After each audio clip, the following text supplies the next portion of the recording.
नमस्कार दोस्तों, जय हिंद जय भारत। आज इस वीडियो में मैं बताऊंगा रोलिंग के बारे में। सबसे पहले अगर बात करी जाए बल्क डिफॉर्मेशन प्रोसेस की, तो उसके अंडर आते हैं रोलिंग, जिसमें कि स्लैब या फिर प्लेट को स्क्वीज किया जाता है दो रोल्स के बीच में जो अपोजिट डायरेक्शन में घूमते हैं।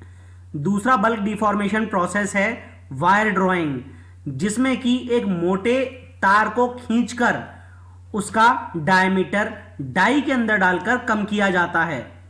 तीसरा आता है एक्सट्रूजन, जिसमें कि रॉ मटेरियल को पीछे से दबाया जाता है और डाई के आगे की शेप से जो भी मटेरियल है वो शेप लेता है। लास्ट आता है फोर्जिंग, जिसमें कि जो भी आपका वर्कपीस है उसे दो टूल्स के बीच में स्क्वीज किया जाता है गरम करने के बाद में। अगर आप डिटेल में रोलिंग के बारे में जाने तो rolling is one of the most important industrial metal forming operations. Hot rolling is employed for breaking the ingots down into wrought products such as into blooms and billets, which are subsequently rolled to other products like plates, sheets, etc. Rolling is the plastic deformation of materials caused by compressive force applied through a set of rolls. The cross section of the workpiece is reduced by the process. The material gets squeezed between a pair of rolls, as a result of which the thickness gets reduced and the length gets increased. यानी कि rolling operation बहुत important industrial metal forming process के अंदर आता है।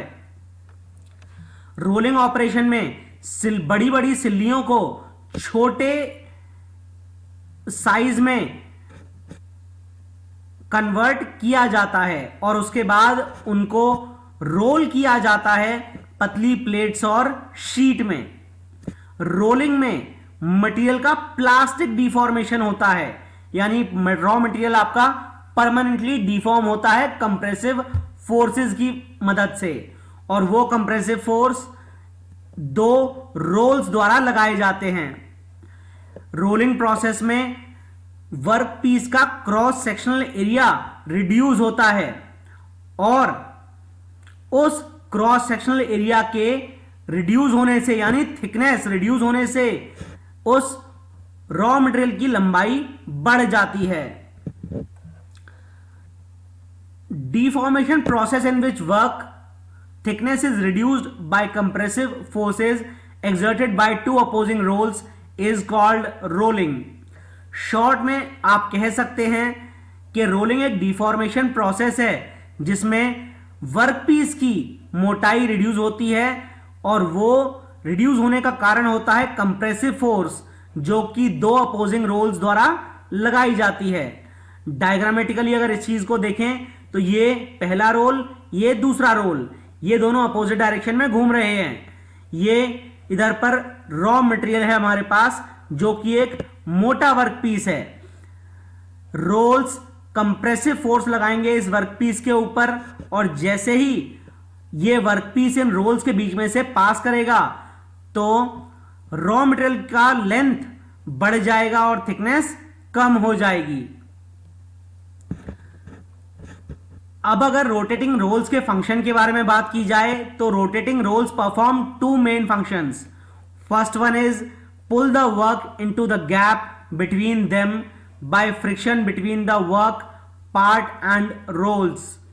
Second function is simultaneously squeeze the work to reduce its cross section.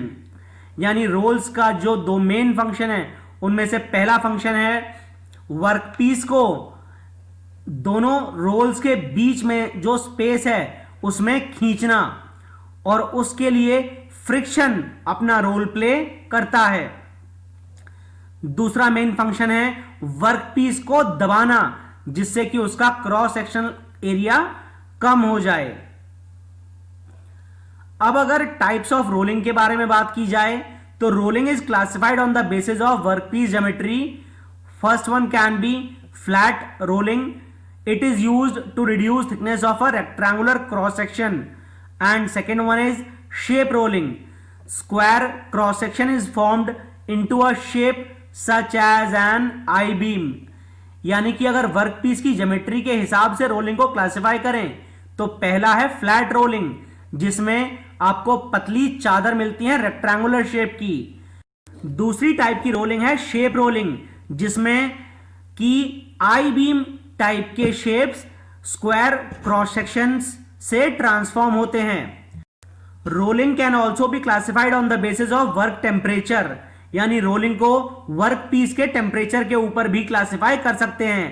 पहली है hot rolling, most common due to the large amount of deformation required, यानी hot rolling हमेशा वहां इस्तेमाल होती है जहां ज्यादा डिफॉर्मेशन की जरूरत होती है। Second one is cold rolling. Cold rolling produces finished sheet end plate stock. Cold rolling का इस्तेमाल शीट और प्लेट स्टॉक बनाने के लिए किया जाता है। अब अगर रोलिंग में यह जानना हो कि रिडक्शन कितना हुआ तो उसके लिए कुछ टर्म्स जाननी जरूरी है। पहली टर्म है draft. Draft is the amount of thickness reduction. It means draft is initial thickness minus final thickness. अगर ये आपका रॉ मटेरियल है, इसकी इनिशियल थिकनेस ये है और ये फाइनल फिनिश्ड प्रोडक्ट है, इसकी थिकनेस ये है, तो draft will be T initial minus T final. और दूसरी इंपॉर्टेंट टर्म आती है reduction. Reduction is the draft expressed as a fraction of starting stock thickness. It means reduction is draft by initial thickness, मतलब reduction is T initial minus T final divided by T initial. अब अगर बात की जाए shape rolling की, तो work is deformed into a contoured cross section rather then flat rectangular section, यानी work को एक सर्टेन कॉन्टूर्ड क्रॉस सेक्शन में डिफॉर्म किया जाता है, ना कि flat. It is accomplished by passing work through rolls that have the reverse of desired shape. यानी कि शेप रोलिंग में जो रोल्स में शेप होती है वो जो भी आपको डिजायर्ड शेप चाहिए उसकी उल्टी शेप रोल्स पे होती है। Products include construction shapes such as I beams, L beams and U channels, rails for railroad tracks, round and square bars and rods. यानी शेप रोलिंग द्वारा आई बीम, एल बीम और U channels बनाए जाते हैं। जो पटरियां होती हैं वो भी शेप रोलिंग द्वारा बनाई जा सकती हैं। गोल और स्क्वायर बार्स और रॉड्स भी शेप रोलिंग द्वारा आराम से बनाए जाते हैं। अब अगर बात की जाए रोलिंग मिल्स के बारे में, तो rolling mills are the equipments that are massive and expensive, यानी रोलिंग मिल्स काफी बड़ी और महंगी होती हैं। Main rolling mill configurations are 2 high in which 2 opposing rolls work. Second configuration is 3 high. In 3 high, work passes through rolls in both directions. Third one is 4 high. In 4 high, backing rolls support smaller work rolls. Next is cluster mill. In cluster mill, multiple backing rolls on smaller rolls are used. The last one is tandem rolling mill. Here, sequence of 2 high mills is there. यानी rolling mills के अगर configuration की बात की जाए तो पहली है 2 हाई जिसमें 2 रोल्स का इस्तेमाल होता है। दूसरी है 3 हाई। 3 हाई में 3 रोल्स का इस्तेमाल होता है और वर्क पीस दोनों डायरेक्शन में पास होता है। नेक्स्ट है 4 हाई, इसमें बैकिंग रोल्स का इस्तेमाल होता है। Next is cluster mill. Cluster mill में काफी सारे बैकिंग रोल्स स्मॉलर रोल्स पे होते हैं। Next is tandem rolling mill. Tandem rolling mills में 2 हाई मिल्स सीक्वेंस में लगी होती हैं। डायग्रामेटिकली इनको समझा जाए तो यह है 2 हाई रोलिंग मिल का डायग्राम। यहां पर 2 रोल्स इस्तेमाल होते हैं और जो रॉ मटेरियल है यानी मोटी शीट है वो इन रोल्स से पास होते ही यहां पर हमको कम थिकनेस की शीट मिल जाती है। Next is 3 high rolling mill.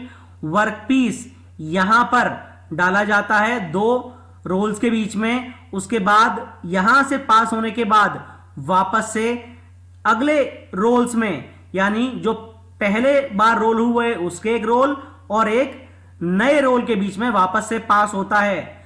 वापस से यहां से पास होने की वजह से वर्कपीस की थिकनेस और हमें फाइनल कम मिलती है। Next is 4 high rolling mill. यहां पर 2 बैकिंग रोल्स होते हैं और 2 वर्किंग रोल्स होते हैं। वर्कपीस इन वर्किंग रोल्स के बीच में फंसता है। उसके बाद ये बैकिंग रोल्स घुमाए जाते हैं। फ्रिक्शन की वजह से वर्किंग रोल्स काम करते हैं और यहां से वर्कपीस पास होता है। इन बैकिंग रोल्स की वजह से जो वर्किंग रोल्स हैं उनके ऊपर स्ट्रेस थोड़ा कम पड़ता है। Next is cluster mill. यहां पर multiple backing rolls allow even smaller roll diameters, यानी रोल जो आपके यहां पे लगे होते हैं ये और भी छोटे क्लस्टर मिल्स में इस्तेमाल किए जाते हैं और इनका मेन कारण होता है 2 बैकिंग रोल्स का होना हर एक रोल के पीछे। इसकी वजह से भी जो रोल्स हैं वर्किंग वाले उनके ऊपर स्ट्रेस कम आता है। Next is tandem rolling mill. Tandem rolling mill में series of rolling stands in sequence arrange होते हैं, यानी 2 रोल्स पहले यहां पे, फिर 2 रोल्स आगे, फिर 2 रोल्स आगे। टेंडम रोलिंग मिल में पहली बार रॉ मटेरियल की जो थिकनेस है वो यहां कम होती है, सेकेंड टाइम यहां पे और थर्ड टाइम यहां पर थिकनेस वर्कपीस की कम होती है। नेक्स्ट इज थ्रेड रोलिंग, यानी कि रोलिंग द्वारा थ्रेड्स भी बनाए जा सकते हैं। Bulk deformation process used to form threads on cylindrical parts by rolling them between 2 dies. Important commercial process for mass producing bolts and screws. Performed by cold working in thread rolling machines, and advantages over thread cutting machining includes higher production rates, better material utilization, stronger threads and better fatigue resistance due to work hardening. यानी कि rolling process को threads बनाने के लिए भी इस्तेमाल किया जा सकता है, जो कि सिलेंड्रिकल पार्ट्स को 2 डाइज के बीच में रोल करके बनाए जाते हैं। मास प्रोडक्शन में बोल्ट्स और स्क्रूज के लिए थ्रेड रोलिंग का इस्तेमाल किया जाता है और इसके एडवांटेजेस हैं हायर प्रोडक्शन रेट, यानी काफी ज्यादा मात्रा में नट और बोल्ट इजीली मिल जाते हैं, मटेरियल का यूटिलाइजेशन काफी अच्छा होता है, थ्रेड्स मजबूत होते हैं और फटीग रेजिस्टेंस बहुत अच्छा होता है। डायग्रामेटिकली इस चीज को समझें तो ये स्टार्टिंग सिलेंड्रिकल ब्लैंक है, ये 2 डाइज हैं, एक डाई फिक्स रहती है, फिक्स्ड डाई से चिपकाकर वर्कपीस को रख दिया जाता है और दूसरी मूवेबल डाई को स्लाइड किया जाता है। जैसे ही मूविंग डाई को स्लाइड किया जाएगा वैसे ही फिनिश्ड पार्ट में हमको थ्रेड्स मिल जाते हैं। Next is ring rolling, deformation process in which a thick walled ring of smaller diameter is rolled into a thin walled ring of larger diameter. यानी कि रिंग रोलिंग एक ऐसा डिफॉर्मेशन प्रोसेस है जिसमें मोटी रिंग जो कि छोटे डायमीटर की हो वो ट्रांसफॉर्म होती है एक बड़े डायमीटर की पतली रिंग में. As thick walled ring is compressed, deformed metal elongates, causing diameter of ring to be enlarged. जैसे जैसे रिंग कंप्रेस होती जाती है वैसे वैसे मोटी जो वॉल होती है रिंग की वो पतली होती चली जाती है, जिसकी वजह से रिंग का डायमीटर बड़ा होता जाता है. Hot working process for large rings and cold working process for smaller rings. बड़ी रिंग्स के लिए हॉट वर्किंग प्रोसेस का इस्तेमाल होता है और छोटी रिंग्स के लिए कोल्ड वर्किंग प्रोसेस का इस्तेमाल होता है. अब अगर एप्लीकेशंस की बात की जाए तो ball and roller bearings, races, steel tires for railroad wheels and rings for pipes, pressure vessels and rotating machinery. यानी कि रेसेस के लिए बॉल और रोलर बियरिंग बनाने के लिए, रेल रोड व्हील्स पे टायर्स जो कि स्टील के बने होते हैं उनको बनाने के लिए, पाइप्स, प्रेशर वेसल्स और रोटेटिंग मशीनरी के लिए, रिंग्स बनाने के लिए रिंग रोलिंग का इस्तेमाल होता है. अब अगर एडवांटेजेस की बात की जाए तो material saving, ideal grain orientation, strengthening through cold working. यानी मटेरियल बचता है, ग्रेन का ओरिएंटेशन आइडियल होता है और मटेरियल की स्ट्रेंथनिंग होती है कोल्ड वर्किंग द्वारा.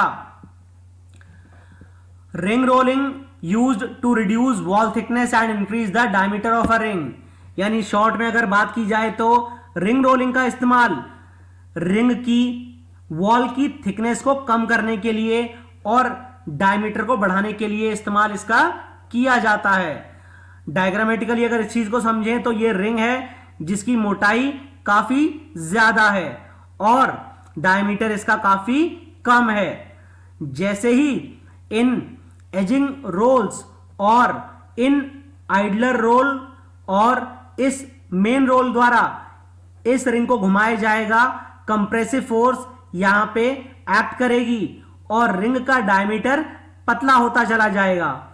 जो एजिंग रोल्स हैं उनका काम है इस डिस्टेंस को रिंग के मेंटेन रखना. आज इस वीडियो में बस इतना ही. जय हिंद, जय भारत.